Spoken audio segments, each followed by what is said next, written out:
Bonjour et bienvenue à tous. Merci de nous rejoindre pour un nouveau journal. Voici les temps forts de l'actualité en principauté que nous développerons dans cette édition. On ouvrira ce journal avec une opération insolite sur la place du Casino, les premières vendanges de l'histoire de Monaco. La gastronomie est également à l'honneur, place du marché, avec la semaine Maranello à Monaco qui se déroule jusqu'au 13 septembre. Quel programme, quelles émissions de télévision aurez-vous envie de regarder cette année? Nous ferons le point sur la grille de rentrée de la chaîne TMC. On clôturera ce journal sur de belles images, des photos et des peintures du navigateur Titouan Lamazou sont actuellement visibles à la galerie Malboro. Bientôt du vin made in Monaco, ça ne vous a sûrement pas échappé. Un vignoble a été installé en plein cœur de la principauté. Première étape avant la dégustation de ce, on l'espère, grand cru monégasque, les vendanges qui se sont déroulées cette semaine sur la place du Casino. Un tableau, vous allez le voir, plutôt original. Des raisins issus de vignes éphémères ont été récoltés ce mardi matin, place du Casino. Un décor plutôt inhabituel pour des vendanges organisées à l'occasion des 150 ans de la SBM. 300 kg de raisins ont été récoltés et nous allons produire, grâce à l'assistance technique de Château Créma, nos voisins de Nice, des vins, 150 bouteilles de rouge, 150 bouteilles de blanc et du mar, que nous irons stocker ici dans nos caves et nous l'utiliserons sans doute en consommation interne et peut-être pour une œuvre caritative ou quoi que ce soit puisque nous sommes à Monaco. La SBM permet à chacun de venir goûter un bon verre de vin, mais offre aussi la possibilité de renouer avec une histoire trop souvent oubliée. On a imaginé ce vignoble qui était un peu un rappel de ce qui est aujourd'hui au sein de notre société, le vin, le mot vin. Ce n'est pas qu'une matière, ce n'est pas qu'un liquide, ce n'est pas qu'une complémentarité de la table. Pour nous, c'est une vraie culture. Le vignoble éphémère, c'était faire ressortir de la terre ce qu'on a sous les pieds, donc la cave. Dans la cave de l'Hôtel Paris, son histoire surtout, sa richesse, donc se faire ressortir surtout la culture et surtout notre passion du vin. Des belles grappes, des seaux remplis et des cagettes pleines, le tout accompagné d'une pause café. La bonne humeur était présente sur cette journée vendange, surtout lorsque le cépage semble prometteur. Exceptionnel. Vendange exceptionnelle. C'est un carignan, ça. C'est un carignan, je le reconnais. Non, mais il a une saveur tout à fait particulière. Délicieux. Je suis étonné par la qualité des raisins. Je ne pensais pas de faire une cueillette avec des raisins si entiers. C'est magnifique. Ça, c'est un carignan exceptionnel. Exceptionnel. Exceptionnel. Le grain est ferme. Il est frais pour de jeunes plantations. Ça, nous devons être très fiers. Elles ont bien poussé, bien entretenues, c'est plein de cœur, de générosité. On va voir le titrage, mais je crois que ça sera pas mal. Les cuvées iront bientôt rejoindre la fameuse cave de l'Hôtel de Paris et ses 350 000 bouteilles. Et si vous aussi désirez en profiter, vous avez jusqu'au 22 novembre pour venir déguster ces millésimes. Et avec un bon vin, il faut bien sûr des produits de qualité. Vous en trouverez au marché de la Condamine où se déroule actuellement la semaine Maranello à Monaco. Christina Thomel nous en dit plus sur cet événement. Dans le cadre de la poursuite des échanges d'amitié entre Monaco et Maranello, le marché de la Condamine accueille durant 3 jours dans la matinée des représentants de la région de Modène. Les meilleurs produits qui font la réputation de Maranello sont présentés aux passants avec au programme dégustation gratuite. La semaine Maranello à Monaco a vu le jour pour promouvoir nos produits et faire connaître dans le monde entier les producteurs de Maranello. Maranello est peut-être rouge mais pas seulement. Nous avons d'excellents produits et l'Italie est d'ailleurs connue pour être un pays culinaire et c'est pourquoi nous avons décidé de nous concentrer sur les produits fabriqués maison. Les spécialités du Maranello, ce sont le jambon du Maranello, le vin qui est l'Ambrusco Grasparossa di Maranello. Nous avons le vinaigre, nous avons le pomme qui s'appelle Melanello, nous avons le Parmigiano Reggiano, les tomates. Outre ces dégustations, des cadeaux et des brochures de Modène sont distribués et côté musique, le nouveau pack CD-DVD Nota Rossa est dédicacé par Richard Lord en personne. Le thème, ça raconte le fait que j'ai été invité à Maranello, c'est en italien évidemment, Et j'ai été invité à Maranello par Jean Todt, qui était à ce moment-là patron de l'écurie La Scuderia. Et grâce à ça, eh bien, j'ai visité donc, à Maranello en février 2006, 2007 même. Donc j'ai visité l'usine, toute la Scuderia. Et ensuite, ça m'a donné l'idée de faire, un an après, de faire cette chanson, Maranello, qui parle justement du fait que j'ai été invité à Maranello. Je ne dis pas Jean Todt dans la chanson, mais et ensuite, évidemment, la passion pour la Ferrari, on l'a nommée, hein, celle-là. C'est quel style de musique? C'est middle of the road, on va dire, c'est variété, évidemment. C'est ni classique, ni du rap, c'est vraiment des mélodies quand même, des mélodies qui tiennent la route, c'est le cas de le dire. Une ambiance festive donc pour cette semaine Maranello à Monaco, quelques jours d'amitié gastronomique qui fait suite à la visite d'une délégation de la mairie de Monaco en juin 2012, démarche durant laquelle un chèque de soutien avait été remis pour venir en aide aux sinistrés du tremblement de terre qui avait secoué la région de Modène. Après les écoliers, c'est au tour de TMC de faire sa rentrée.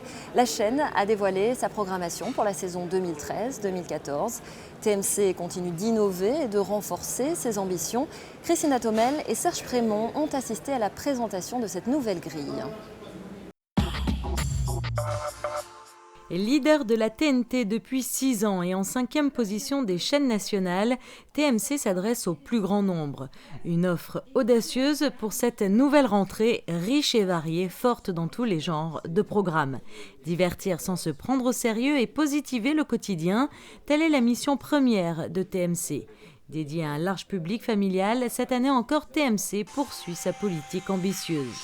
La grille cinéma s'adressera à tous les âges avec la diffusion de grands films tels que Palais Royal, Pirates des Caraïbes, Billy Elliot ou encore Kung Fu Panda. La fiction française ne sera pas en reste avec 2 nouvelles saisons inédites des Mystères de l'amour et de Sous le soleil de Saint-Tropez. Du côté des séries anglaises, Hercule Poirot et Downton Abbey seront de retour avec au programme de nouvelles aventures. Et du côté des séries US, New York Section criminelle et New York Police judiciaire continueront d'attirer de nombreux téléspectateurs, tandis que les héroïnes d'American Wives reviendront pour une 7e saison inédite en France. D'ici quelques semaines, les experts Manhattan feront aussi leur arrivée sur TMC. La chaîne est aussi la première offre magazine avec notamment 90 minutes enquête, les 100 plus grands, C'est quoi l'amour ou encore les 30 histoires présentées par Pascal Bataille et Karine Ferry. Réunissant jusqu'à 800 000 téléspectateurs, l'émission était leader de sa case la saison dernière. Les 30 histoires, c'est une marque qui marche très très bien. On a la chance en plus de très bien s'entendre avec Pascal. C'est un programme qui est très regardé. Alors évidemment, ça se finit toujours bien. Donc c'est peut-être aussi pour ça qu'il est autant apprécié ce programme. Mais on est très content de revenir. Mercredi prochain, on est à l'antenne avec de nouvelles histoires inédites. Donc on espère que cette saison encore, les gens seront au rendez-vous. Et alors, vous pouvez nous dire une histoire qui vous a particulièrement marqué? Alors, j'étais sûre qu'on allait me poser cette question, mais c'est vrai, c'est difficile parce qu'en fait, je crois qu'il y a vraiment tout genre d'histoire. Donc après, ça peut toucher des animaux, ça peut toucher des gens, ça peut toucher... Vraiment, toutes les situations sont abordées dans cette émission. J'arriverai pas à te dire une seule histoire, non. Je crois qu'on est embarqué dans le truc, quoi, et on se laisse embarquer tout au long de la soirée. Et justement, c'est peut-être pour ça qu'on ne décroche pas, parce que elles sont toujours... enfin, tu les vis. C'est la grande arrivée aussi sur TMC cette saison de l'émission culte de Julien Courbet qui fait son grand retour avec sans aucun doute démêler les problèmes du quotidien et apporter des solutions. Telle sera la mission de Julien Courbet entouré de sa nouvelle équipe du lundi au vendredi à 18h40 sur TMC. L'ancienne version est une version qui passait... Vous savez, l'heure est importante, elle passait à minuit moins 20. Et à minuit moins 20, c'est l'univers Ça se discute, c'était l'univers du témoignage. Donc c'était des cas très lourds, des cas qui ne conservaient que très peu de personnes, mais qui étaient tellement spectaculaires à regarder. Et beaucoup de témoignages, beaucoup de temps passé avec le témoin. Là, il n'y a plus de témoin à table. Là, c'est des cas très légers. Mon assurance ne veut pas me rembourser. Le locataire ne paie plus le loyer. On m'a vendu vue sur mer, je me suis retrouvé avec vue sur poubelle. Donc on en plaisante, on en rit. Et surtout dans le rythme, ça va très vite. On n'a plus ce ton posé. Alors madame, qu'est-ce qui vous est arrivé? Non, on passe d'un cas à l'autre, on jongle comme un multiplex de football. Donc sans aucun doute, en fait, c'est la marque qui veut dire on vous aide. Maintenant, on change complètement de cas et de catégorie. Alors c'était une émission qui était très regardée. Est-ce que les gens vous en parlent encore dans la rue? Il ne s'est pas passé une semaine, et c'est d'ailleurs pour ça que je la refais, pas une semaine sans qu'on ne m'en parle. Julien Courbet et toute son équipe seront à l'antenne en prime time, un mercredi par mois, avec les spéciales de Sans aucun doute. Une saison 2013-2014 qui s'annonce sous les meilleurs auspices pour TMC, avec une rentrée qui se voulait audacieuse et stimulante. Paris réussi. Alors que la Classic Week va animer le port Hercule en cette fin de semaine, l'un des navigateurs français les plus charismatiques est actuellement en principauté. Titouan Lamazou a abandonné la mer il y a quelques années pour laisser libre cours à sa passion pour les voyages et le dessin. Il expose une partie de son travail à la galerie Malboro. Patricia Navarro l'a rencontré. Navigateur, peintre, photographe, mais par-dessus tout, infatigable voyageur. Titouan Lamazou a déjà eu 1000 vies. De son passé sur les mers et océans du monde, il a gardé l'envie de mouvement et de découverte. Mais aujourd'hui, ces terres d'exploration sont souvent bien loin de l'immensité bleue. En Mauritanie, au Burkina Faso, au Niger ou encore au Mali, il est allé partager le quotidien des populations touareg et il en a tiré des portraits touchants. Son tout dernier déplacement s'est effectué dans un camp de réfugiés soutenu par la direction de la coopération de Monaco. La coopération monégasque avait toujours répondu et continue parce qu'elle est partenaire de mon dernier projet chez les Touaregs, parce que la coopération monégasque est présente dans les pays du Sahel et c'est des échanges qu'on fait entre nous depuis des années maintenant. J'avais fait ma première exposition à Monaco, c'était sur le quai devant le Forum Grimaldi, c'était en partenariat avec le HCR, donc c'est ce volet effectivement dans mon travail artistique qui est un prolongement qui est intrinsèque, hein, on pourrait dire un prolongement humanitaire, effectivement. Je me sens solidaire et des peuples nomades, un peu partout dans le monde d'ailleurs, mais qui ont une particularité quand même, un point commun en tout cas, c'est qu'ils sont quasiment tous en voie de disparition parce que le monde d'aujourd'hui n'accepte plus malheureusement ces cultures. Alors ils vont, au mieux, ils vont s'intégrer dans la marche du monde moderne. Au pire, disparaître, ce qui risque d'arriver au Touareg. Et parfois, dans ce cas-là, mon travail s'apparente à un travail anthropologique, je fais un témoignage. La peinture n'est plus aujourd'hui l'unique mode d'expression de Titouan Lamazou. Il photographie aussi au gré de ses périples toutes ces populations, bien souvent en souffrance. Et pour cela, il utilise une technique particulière basée sur la superposition. Je suis un peintre à la base et depuis longtemps j'avais choisi d'être peintre à l'âge de 11 ans avant de savoir que j'allais faire du bateau dans ma vie. Et j'aborde les photographies.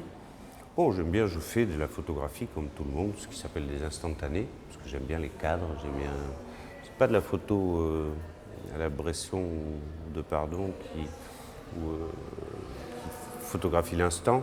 Je les fabrique toujours un peu, fabriquer, c'est pas un terme péjoratif, c'est-à-dire que je les organise, j'essaie de faire.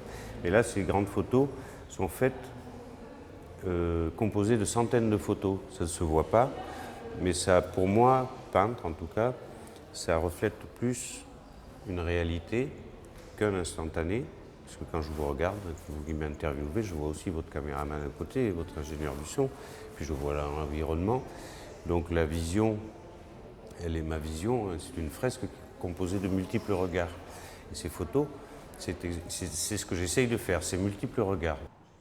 Vous pourrez également découvrir à la galerie Malboro, où Titouan Lamazou fait escale, des photographies très contemporaines prises dans des lieux moins reculés et calmes du monde. Et comme on ne renie jamais vraiment totalement son passé, le nouveau grand projet de Titouan Lamazou le ramènera vers l'élément marin. Il doit présenter prochainement à Monaco le bateau atelier, un vaste navire qui lui permettra d'allier toutes ses passions. Cap à présent sur la Classic Week du 11 au 15 septembre. Une centaine de voiliers ou encore de yachts d'époque feront escale en baie de Monaco. L'occasion d'approcher de très près ces paquebots chargés d'histoire comme le Belém, un 3-mâts de 117 ans. Des régates, mais aussi des concours culinaires viendront rythmer cette semaine dédiée à la plaisance. Nous y reviendrons dans nos prochaines éditions. Monaco se mobilise à l'occasion de la 20e journée mondiale de lutte contre la maladie d'Alzheimer. Des opérations de sensibilisation ainsi qu'une grande marche au départ de la place du Palais seront organisées ce vendredi. Un rendez-vous solidaire auquel, on l'espère, vous serez nombreux à participer. La Classic Week et la semaine Maranello se dérouleront-ils sous un ciel radieux? On fait un point sur vos prévisions météo. Le temps sera particulièrement agréable en cette fin de semaine. Jusqu'à samedi, le soleil régnera en maître et le fond de l'air sera estival. Dimanche, quelques nuages referont leur apparition dans le ciel monégasque, mais ce ne sera que provisoire. Les températures seront comprises entre 19 et 26 degrés. Vendredi sera la journée la plus chaude. L'eau de la mer, elle, est à 24 degrés. C'est la fin de cette édition. Merci de votre fidélité. À suivre, un magazine consacré à la prise en compte des risques sismiques en Principauté et dans la région. Je vous souhaite une très belle semaine. À bientôt sur Monaco Info.